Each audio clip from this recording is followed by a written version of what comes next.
Shh, don't tell anyone. But you're listening to the best kept business secret and his podcast, dedicated to helping you understand the successful business secrets that others don't want you to know, making no secret of success. Now, here's your host and quite possibly the best kept business secret anywhere, Marc Ford. Hello again and welcome to your Best Kept Business Secret podcast with me, your host, Marc Ford, business coach, author, business media commentator, and quite possibly your best kept business secret when it comes to growing, monetizing and marketing your business. On today's show, we are going to talk to Paul Doran of Daily Traders TV, and he'll tell us some amazing backstory from his diagnosis of ADHD to his retiring at just the age of 34, showing us that money can't be the be-all and end-all of things, and telling us why you need to enjoy the business owner or entrepreneurial journey that you are on right now. Anyway, if you'd like this podcast, please subscribe and keep up to date with the latest shows as they land. And if you like the stuff we're doing, please drop us a review on iTunes or YouTube. I would really appreciate it. Now, here's a very quick word from the show's sponsors, and we will get stuck into my interview with the amazing Paul Doran. This show is sponsored by the Small Business Growth Magazine, available online and dedicated to helping businesses from startups to their first million. Download it today. Paul Doran has been a trader since the age of 14 years old in all walks of life. Starting with a pencil at the back of his library in Liverpool in the early 1980s. And that was rather than going to school. Now, he started a business with in a shared £50 a week office in the late 1990s, aged just 24. He retired just at the age of 34. During the crazy 10-year period, he built multiple businesses in very different industries. He lives in Cheshire, he has 2 kids and a dog, he meditates daily, and he's published a book in 2012, and he has a very important message that he wants to share with you and the rest of the world. Be happy no matter what, and the no matter what is the vital part. Ladies and gentlemen, Mr. Paul Doran, how are you, sir? Wow, that was brilliant, Marc. I know, it's like you almost wrote it for me. Honestly, there you go, huh? So, mate, let's just dive straight in, okay? Tell us about this, your story. I mean, rather than going to school, you decided to flog pencils at the back of a library. Tell us, A, how you didn't get into a whole heap of trouble for that, and B, how much you made. There you go. Go for it. Go on. Right. Okay. So I wasn't flogging pencils as such. I basically wasn't really wired up for school. I was diagnosed very early on in life with what today would be called ADHD. And at the time, the GP was looking to get me on Ritalin, but my mum didn't want me going on it. So sitting in a school in the 70s just didn't work for me. So at 14, I decided that I didn't want to go to school. So I did all the usual things you do when you don't want to go to school: shoplifting, getting in trouble, causing a nuisance. And then eventually I thought, well, the only place they're not going to find me is the library, because that's the last place they think of looking. So I hid out in the library and started pulling all kinds of books down, something to read. And at the time, one of the things that was in the library was a copy of the Financial Times. So I'd have a flick through, none of it made any sense, but I was mesmerized by the share prices and all the statistics in the back of the FT for all the listed, what I now know are listed instruments, commodity prices, etc., stocks and shares. So the pencil was my first attempt at financial trading. So I'd pick companies, I'd research the companies, and I'd sit with a pencil and write down the price that in my head I bought the company at, and I'd keep track each morning in the library of what the closing price was from the previous day. So I wasn't necessarily trading pencils at the time, I was trading stocks, but without money. It was a 1970s demo version of financial trading. Wow.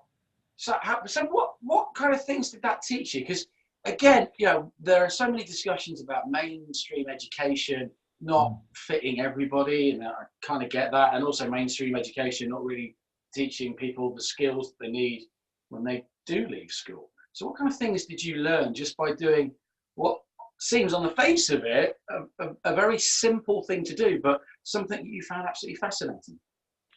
So at the time, I was picking socks based on things I knew, things I saw in my environment. And then I'd go off and research those companies. Now, at the time, you could, for free, send off the company prospectuses, and they were beautiful, thick-looking things that arrived through your letterbox each time. And I was just mesmerised that I could tick a box and that somebody in the world sent me these prospectuses, and I could learn all about the company, who ran them, what countries they operated in. So in short, I was learning about geography. I was learning about the Middle East, because I was starting to want to trade things like oil. I was learning about gas and oil exploration. I was learning about shipping. I was learning about things like free cash flow, what a balance sheet was. And this is all 14, 15 years of age. So I don't think I would have ever come across any of those things had I gone to school. Well, okay. Now I'm just going to touch on something, because I did this with a previous guest, Kathleen Gage.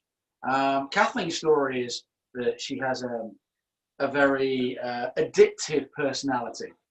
She ended up on drinking drugs, and anything that she then goes into, she goes in full pelt.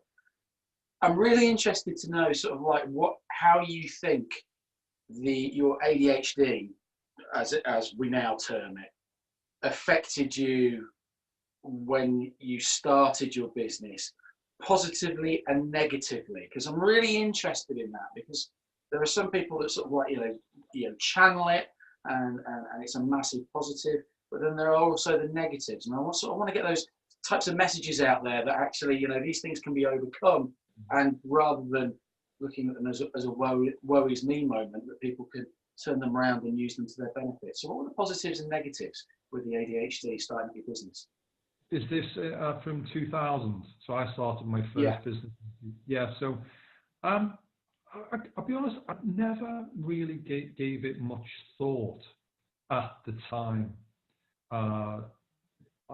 It didn't mean a lot to me when my mum was given the diagnosis.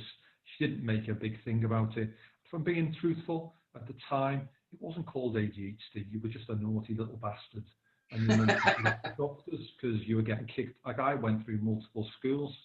I was very violent, very destructive, couldn't sit still, huge temper flare-ups. So mental health wasn't like it was then. So I never grew up thinking, I've got ADHD and what's that going to mean for my life? I just was who I was. And I recognised that I thought very differently to other people. And I would say in lots of ways, it's been a very, very good edge for me. It has enabled me to do a lot of things that I don't see other people doing. But it's definitely it's been a double-edged sword. You touched on the intro that I meditate. So the edges, I can think about lots of things very, very fast and process data and information very, very fast, which is very useful in trading. It's been very useful in business. The counter to that is I can lack focus and become very impatient with people and myself.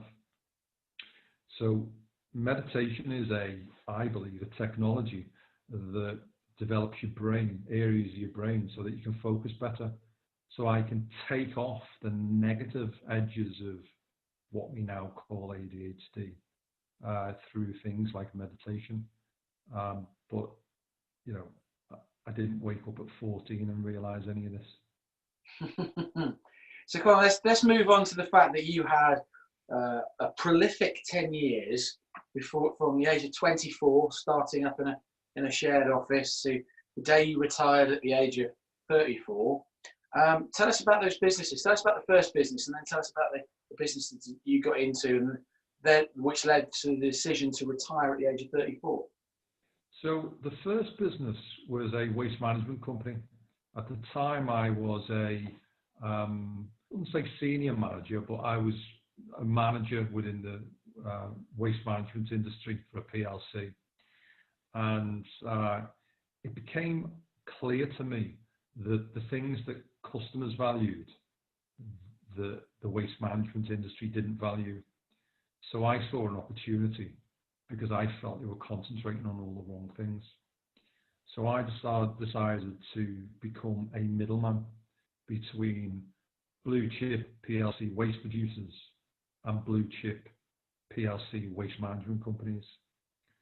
And really all I needed was a car and a mobile phone. And I already had the car, and I could just about afford the mobile phone. So I got started from home and quickly moved into a shared office space. Now, when I say shared office space, it's not like it is today.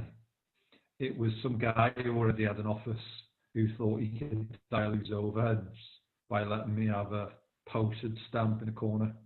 So I had a desk and my mobile phone in a shared office, and that's how I got started. So, you know, lacked all the things that most people lack when they start out. Mm-hmm. Mostly don't know what they're doing, don't have any working capital, haven't got a clue where to start with sales. That was probably the hardest thing for me, due to a lack of self-esteem. Mm-hmm. So, yeah, I had all the typical challenges that anyone starting out in business had. But I just always had this inner drive to grow, to do more in life, to better myself, which I think largely comes from growing up in Liverpool at a time when things weren't great in the 70s and 80s, mm-hmm. And just wanting to do better for myself, really get out of that environment. So fast forward to the age of 34, what made you retire? Two things. Money. I'd made always enough helps. Money. Yeah, there was enough money. And when I had multiple businesses, and the sale proceeds gave me enough money to pay the mortgage off, buy some properties for rental income, pay down any debts we had, and stick a huge lump sum in the bank for a pension. But I still had businesses that were working without me, that I didn't work on a day-to-day basis. So from that perspective, it was just a natural process. There was no particular reason why I should continue to do something that I hated. And that was a big driver. One, I had the opportunity, and two, I just despised everything about it. Didn't like the people, didn't like the customers. I even got to the stage where I didn't like the money coming in. I just wanted it to end. So it wasn't the kind of fireworks going off. Oh, great! I've retired and it's all been mapped out nicely. There's an awful lot that came after that. So part of that was illness as well.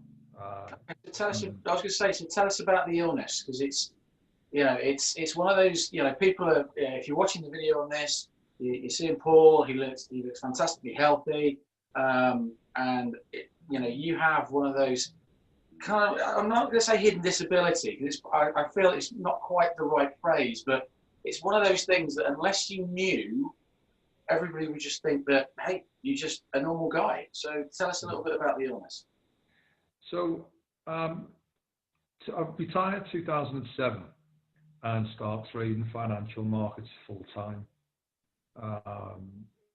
which I think was my way of hiding away, in truth. It was my way of just getting away from the world. All I needed to do was sit in front of a computer screen and do something I was good at. I didn't need to speak to anybody, didn't need to see anyone. So, and like hindsight is a perfect science, and you know it's fine with looking back now, but I couldn't have told you that back in 2007. So I actually didn't realise that I was ill till 2012, and I think the illness goes back way beyond 2007. So I think just age caught up with me. I got to the stage where, because I was so young and fit, that it compensated for a lot of other things going on.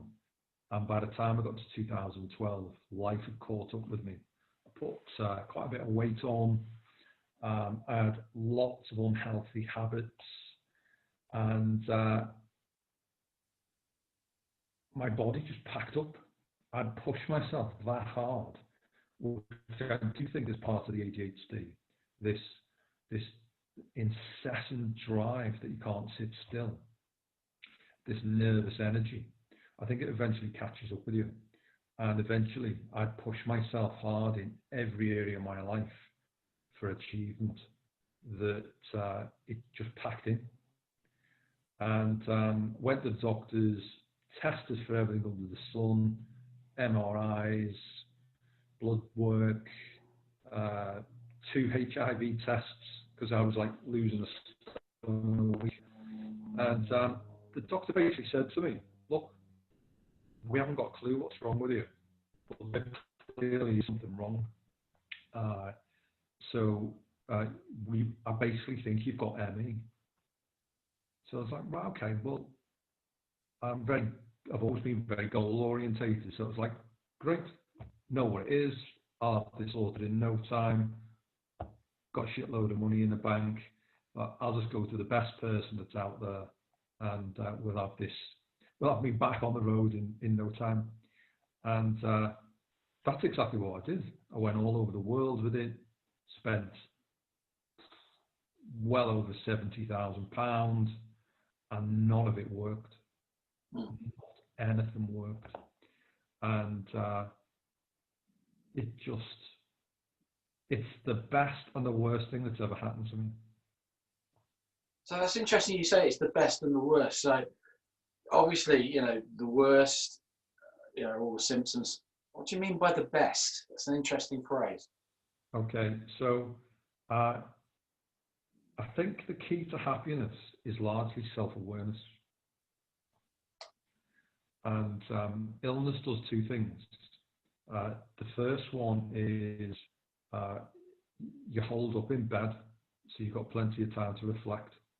You can look at where you come from and where you went to, and reflect on how you got there. So that was a huge opportunity, and you never really do that unless you're seriously ill and you hold up in bed. And I've seen the same with people who are on the deathbeds as well. They kind of piece everything together when it's too late. And the second aspect is that when you go through an illness like that, you have to reflect on your life and realize that like whatever you do wasn't working. So you have to start thinking slightly out of the box and look at all the things that perhaps you resist in life, all the advice you're given that you think, oh, it's a load of nonsense. And that's the second factor that I took away from illness. And what I found through that process, that reflection process, and being able to look at some things that the old Paul wouldn't have considered, changed my life forever, completely, for the better. Okay, Marc, I mean, it's a real journey. It's a massive journey that you're going on. What are you working on now? So I'm still trading. I say to people, I trade financial markets full time, but I trade off daily entry signals, which means it literally takes me about 10 minutes a day and then an hour at weekends to do all the work that I need to do. Now, you know, I've been trading since I was 14 at the back of the library with a pencil. So what takes me 15 minutes might take somebody else 2-3 hours a day just to paint a full picture. But you know, I have a lot of time, so I spent a lot of time with the kids, but they're now at school. I spend a lot of time helping other people. I spend 2-3 hours a day just reading. So most people can get hold of me between, say, 2 and 5 o'clock, because I just go to a coffee house and sit and read books, whatever I want to do. In October, I decided to go back into the business world and start a new business. So we've been doing that. That's doing quite well. That takes up maybe 2-3 hours a day. Yeah. And so the truth is, these days I'm quite happy doing whatever I'm doing, whatever happens on a particular day. So today I'm talking to you. That's the center of my focus. I'm enjoying speaking to you. I'm not really thinking about what's going to come afterwards. There'll be plenty of things I need to crack on with, but I just take each day as it comes and enjoy each day. Wow. So I always like asking people this, and I always like to finish on a positive.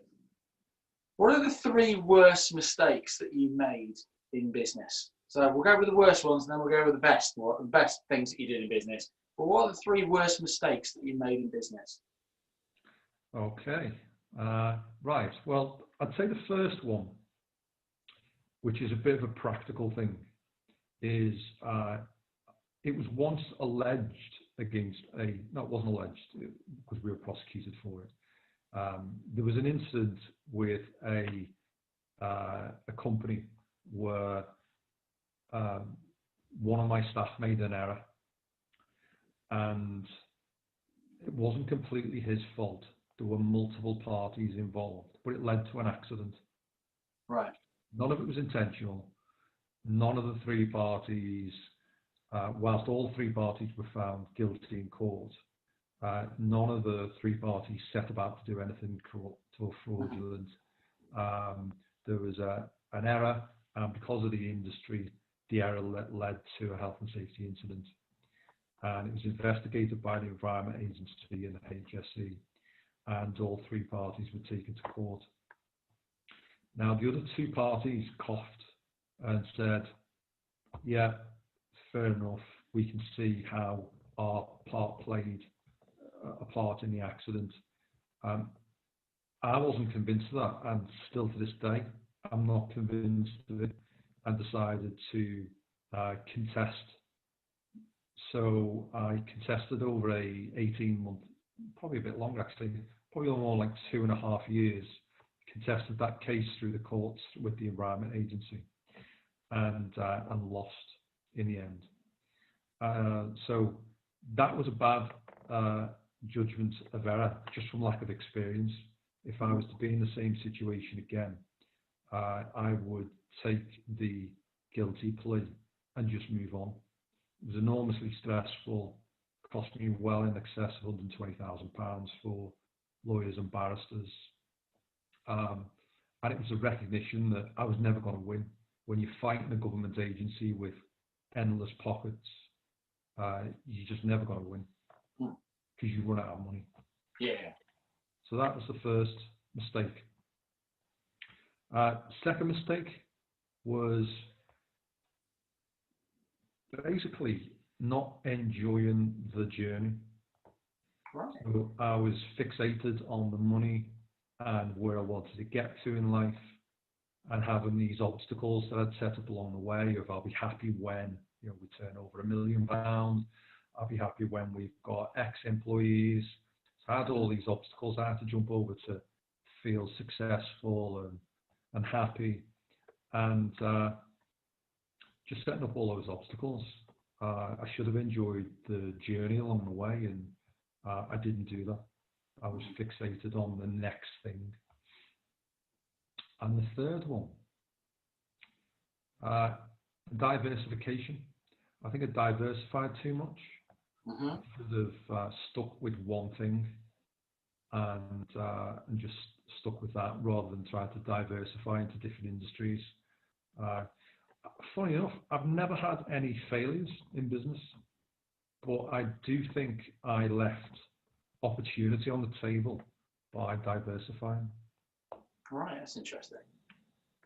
That's interesting. Okay, so the 3 best things that you did in business. So if you were to give a startup or a current entrepreneur and business owner sort of like 3 top tips to, you know, make their business better or make the journey better, because I love the fact that you said that, you know, one of your mistakes was that you didn't enjoy the journey. And let's be fair, we're all on very different journeys as entrepreneurs and small business owners. So what are the 3 tips that you would give people to say, right, these are the 3 things that you really should do, you should really focus on to help grow your business? I think the first thing is have a clear mental image of what you want the business to look like in the end. Mm-hmm. And just focus on that. Just come up with what you want it to be, what you want it to stand for, you know, and enjoy that mental image. Have an image of where you want to go with things, and then spend a good proportion of each day visualizing yourself in that process, you know, whatever that means to you. That was something I did from a very, very early age. Is one of the things I learned to do in that library you asked me before about what kind of things you learn. I learned very early on in life about the power of visualization and how it can create emotions and feelings in you that motivate you. Because I think lots of times in business, you know, it's you. No one's going to motivate you. Yeah. You know, you've got to motivate yourself and having a vision for yourself on what you want to do. I think that's a useful process to go through. Mm-hmm. I think the second thing is to learn to relax. So, you know, it's a marathon, not a sprint. And you need to learn to be happy every single day of your business career and learn to relax. 1, because you'll enjoy it more, but 2, you make far better decisions when you're relaxed than when you're stressed. And all the wrong turns I took in business and life were when I was stressed. So learn to relax. And meditation's fine, but I think a much more powerful practice is anytime you feel yourself tense, or anytime you feel yourself clinging to things or resisting things, just like start with the really easy things in life. Just practice relaxing your shoulders, relaxing your neck, and putting a big smile on your face. And yet you're going to feel daft. You're going to think, what the fuck am I doing here? Why? But the next time you're in a similar situation, it will feel less stressful. And the more and more you practice that, the more and more you start going through each day where nothing bothers you. And when nothing bothers you every day, you've already won. It doesn't matter how much money you make. It doesn't matter what car you drive. And it doesn't matter how big your business is. If you're going through every single moment of every single day and nothing phases you, you've won. So is that number 2 or 3? Yeah, that was number 2. So what about number 3? I think gratitude. Just take stock of what you've got. Be grateful for what you have got, and see that as your base for moving forwards. Because often, you know, we've got a tendency to look for what's wrong in life, and we focus on the negatives. And you've got that inner critic inside telling you you should have this and you should do that, and that's not good enough. And I think just having that 30 seconds throughout the day of, right, let me just check in. How do I feel? Do I feel tense? Is my neck stiff? Do I feel good? Am I smiling? You know, my kid's okay. You know, I haven't had calls from the school to say they're ill. You know, go home tonight. Is my wife going to be there? Is my partner there? You know, I've got food in the cupboards. Just checking in with yourself. You know, we've all got 1,000,001 things to be grateful for that we overlook because we're constantly looking forward to see what the next thing is we can we can get. And I'm not saying don't look forward to things. I'm just saying, take stock on what you've already got. Yeah. Paul, it's been great talking to you. There's so many messages in here that are genuinely, I hope some business owners are going to get a whole stack of good stuff coming from it. Where can people find you, my friend? Where can people come and follow you? Where can they come and buy your book? Where can they come and find out more about you? So if you want to get in touch, you can find me from the website. That's dailytradertv.com. And if you want to find out the backstory, you can type my name, Paul Doran, into Amazon, and you'll find my Kindle book for free. Brilliant. Paul, thank you so much. It's really appreciated. Thank you again. Appreciate it. This show is sponsored by the Small Business Growth Magazine, available online and dedicated to helping businesses from startups to their first million. Download it today. Wow, what a ton of stuff for you to get your teeth into. And if you want to find out more about what Paul does, then go to the show notes and click on the links from there. Now, if you want a free download that will guarantee to help you grow your business, then go over to my website, which is www.markford.uk, and drop me your email to get instant access to 101 questions that successful business owners answer. And if you'd like to be part of our exclusive, and I mean exclusive, online mastermind business network, then also go to the website and click on the online community, where you will find hundreds of hours of content, videos and audio that have been harvested and made to help you grow, monetize and market your business, making no secrets of business success. And for a limited time only, there is 50% off on the joining fee. It's very, very cheap, monthly fee, no contract. Come and join us. Come and join the online mastermind business community from all over the world, which is amazing stuff. That is it for this episode. And go out, be brilliant, and I will see you very, very soon.